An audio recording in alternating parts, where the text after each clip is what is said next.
From putting a Logan Paul look-alike in a guillotine chokehold to slapping the heck out of an excited reporter mid-interview, these are all the times Nate Diaz went too far with fans.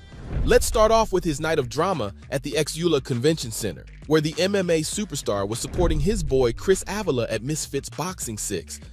Maybe it was the adrenaline or the thrill of the fight, but something in Nate got stirred up, and that's when things took a wild turn. Out of nowhere, Diaz found himself in a street brawl, beating up some guy. Now, I don't want to spoil the ending for you, but let's just say that the MMA fighter definitely came out on top. The whole thing was caught on video, and trust me, it's insane. Diaz pulled off his signature move, the guillotine choke, and locked it in tight. That poor guy ended up sprawled on the concrete, completely knocked out. Talk about unexpected street drama. What's even crazier is that no one knows how the whole thing all started. But that's not even the best part. The guy he beat up looked exactly like Logan Paul. So much so that when the video first circled around, people actually thought Nate finally beat up a Paul brother. We all know how iconic his beef is with Jake, but unfortunately, this wasn't another story to add to the Diaz versus Paul lore. It was later revealed that it was TikTok star Rodney Peterson, who has nothing to do with either of the Paul brothers, aside from the fact that he just looks like them. But hey, let's look at the bright side of things. At least he's been gaining mad followers because of all of this.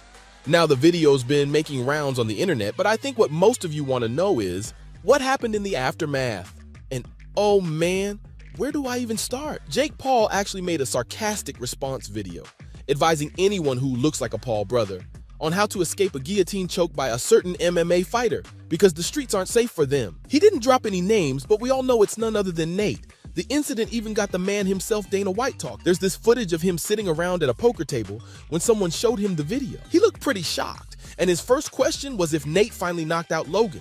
This was before the shock turned to frustration, and then he said, Diaz is gonna get sued like a mofo. Aside from all these reactions, the MMA fighter actually had to turn himself in, even though his lawyer said he was innocent and was just acting out in self-defense. If that were true, I'm pretty sure he wouldn't have an arrest warrant out for him. You heard that right. An arrest warrant. This is only a recent addition to the list of times the Californian went too far with fans. Yep, there's more. He once threw a bottle at someone during a Misfits show, and the whole thing turned into an all-out brawl. Diaz definitely knows how to make a scene. So he was at this event, and guess who he got into it with? Chase Demore, the reality star from the Netflix show Too Hot to Handle. This guy was making his pro boxing debut, but things didn't go so smoothly for him. No one really knows what got him all riled up, but rumor has it that Demore started talking trash about Nate. And you know what happens when you mess with ND, right? Out of nowhere, he grabbed a water bottle and sent it flying at Demore, who was sitting just a few rows behind him. It was chaos all over. Security and others had to jump in to keep these two hot-headed dudes from tearing each other apart. But wait, it gets crazier. Demore throws something back at Diaz and somehow he dodges it like a ninja. Can you believe it? The whole incident was caught on video, and it looked like a scene out of an action movie. Of course, after the dust settled, people had a lot to say. Demore took to Twitter to respond. He said that Nate thinks he's tough, throwing a water bottle at him. Chase also said it's cute, but next time Nate shouldn't run away, and also told him to stop using his washed-up MMA career to pick up college girls while he's out partying in New Orleans. Damn, shots were fired. This guy's got no filter. Aside from the Twitter drama, the incident also sparked lots of rumors about the possibility of a match between Diaz and Demore in the ring. Fans are throwing wild theories out there, imagining what that showdown would look like. They're picturing a battle of the badasses, two warriors stepping into the ring ready to go head-to-head in an epic clash. There's no official confirmation or juicy details about any of it. But hey, let's keep the dream alive, right? So aside from bottle throwing, we also have beer spilling to add to the list. It went down at the Amalie Arena in Tampa during the fight between Jake Paul and Tyrone Woodley, and let me tell you, it was pure madness. So Nate Diaz was being escorted by the cops and security out of the arena when all of a sudden he pulls this stunt. He stops dead in his tracks, acts like he's gonna throw a punch at this dude, who turns out to be fighter Carice Archer. Now, if you're scratching your head about this whole thing, you're not alone. No one knows what went through the fighter's mind when he decided to do that. And here's where it gets really wild. As soon as Diaz fakes the punch, Archer totally falls for it and freaks out, flinging his beer up in the air like he just won the lottery. Talk about a priceless moment. Beer is flying, people are losing their minds, and the entire thing was caught on camera. which, as you can imagine, went viral all over.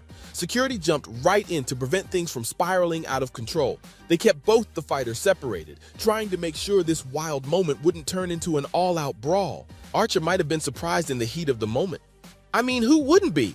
But he definitely had something to say afterward. Carice went off on Instagram, and he had some serious fire to spit. He was reacting to all the laughs he's been seeing, but he warned people about what makes them laugh can also make them cry. He straight up called Diaz a bona fide female dog. Whoa. Archer wasn't holding back. He called out Nate for trying to play tough with his posse around him. Yeah, he pointed out that the Stockton native had the police and security guards protecting him, but still had the audacity to try and sucker punch Archer when he wasn't looking. That's some low-down dirty stuff, man. He also got pretty passionate about people thinking the former UFC champ is some kind of gangster, saying that the whole world's confused and they don't know what a real gangster is anymore. And he's not done yet. He also had a message for Dana White, the big boss of the fight game. He saw Dana's post where he was laughing it up, thinking the whole situation was funny. But Carice thought otherwise. He called him out, saying Dana won't be laughing when he signs Archer up for a fight against the 38-year-old. He said he'll knock him the first round. Talk about confidence, man. The list doesn't end there.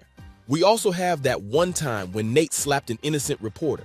It was at UFC 276 and things got heated real quickly. This reporter, who was just, doing his job and all, was super stoked to interview Nate, and you could tell the excitement from his voice, but he probably had no idea what he was in for. The legend himself was chilling at the T-Mobile Arena in Las Vegas, ready to witness some epic fights. You had Israel Adesanya and Alexander Volkanovski defending their titles, making it the biggest card of the year. Exciting stuff, right? After all the action went down, our man Nate was approached by reporter Shawnee Mack. Now Shawnee was a newbie, fresh on the scene. He asked him if he was there to support his buddy Sean O'Malley, but boy, did that innocent question trigger something in Nate. He fired back at Shawnee saying, "Nah, bro," and that he better watch what he's tweeting about my dude who just fought recently. Now here's the crazy part. The reporter tried to brush off the tension with a laugh, but oh no, the MMA fighter wasn't having it. He straight up slapped the microphone out of Shawnee's hand. And he didn't stop there. Nate aimed another slap right at Shawnee's head, knocking off his cap in the process. So why did he do all that? Well, turns out our man Diaz wasn't too happy about a post Mac made on Instagram. Apparently, he had said some not so nice things about Nate's teammate, Nick Maximov, who had recently faced his first career at the time. Diaz was fired up, thinking Mac was trying to push his boy on Khamzat Chimaev, who was calling the Californian out for a fight in the welterweight division. It's like a wild roller coaster ride with this guy everywhere he goes. But the reporter did say that he probably deserved it for that post he made. So from slapping an excited reporter twice to beating up a Logan Paul lookalike out on the streets, these were all the times Nate Diaz went too far with fans.